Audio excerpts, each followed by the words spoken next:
ಬಾಣಂತಿಯರು ಮಾಡೋ ಹ್ಯಾಬಿಟ್ಸ್ ಅಲ್ಲಿ ಯಾವ್ದು ಸರಿ ಯಾವ್ದು ತಪ್ಪು ನೋಡೋಣ ಬನ್ನಿ. ಬಾಣಂತಿಗೆ ಸಾಂಬ್ರಾಣಿ ಹೊಗೆ ಕೊಡೋದು. This is red flag. ಬಹಳಷ್ಟು ಜನ ಬಾಣಂತಿಯರು ತಲೆ ಒಣಗಿಸ್ಲಿಕ್ಕೆ ಅಂತ ಸಾಂಬ್ರಾಣಿ ಹೊಗೆನ ತಗೋತಾರೆ.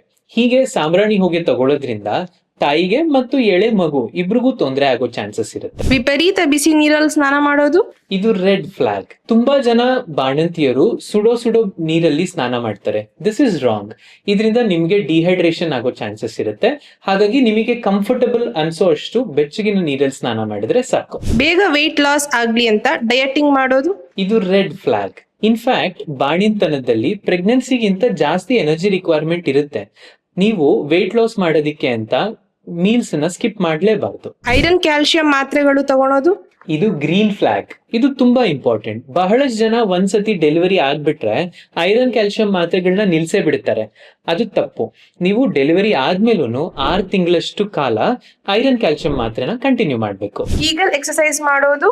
ಇದು ಗ್ರೀನ್ ಫ್ಲಾಗ್. ಕೀಗಲ್ಸ್ ಎಕ್ಸರ್ಸೈಸ್ ಮಾಡೋದ್ರಿಂದ ನಿಮ್ ಪೆಲ್ವಿಕ್ ಮಸಲ್ಸ್ ಸ್ಟ್ರಾಂಗ್ ಆಗುತ್ತೆ. ನಿಮ್ಗೆ ಏನಾದ್ರೂ ಯೂರಿನ್ ಲೀಕೇಜ್ ಆಗ್ತಿದ್ರೆ ಅದು ಅವಾಯ್ಡ್ ಆಗುತ್ತೆ. ಹಾಗಾದ್ರೆ ಕೀಗಲ್ಸ್ ಎಕ್ಸರ್ಸೈಸ್ ಅಂದ್ರೆ ಏನು, ಅದನ್ನ ಹೇಗ್ ಮಾಡೋದು ಅಂತ ತಿಳ್ಕೊಬೇಕು ಅಂದ್ರೆ PDF ಅಂತ ಕಮೆಂಟ್ ಮಾಡಿ, ನಾನ್ ನಿಮ್ಗೆ ಡೀಟೇಲ್ಸ್ ನ ಶೇರ್ ಮಾಡ್ತೀನಿ.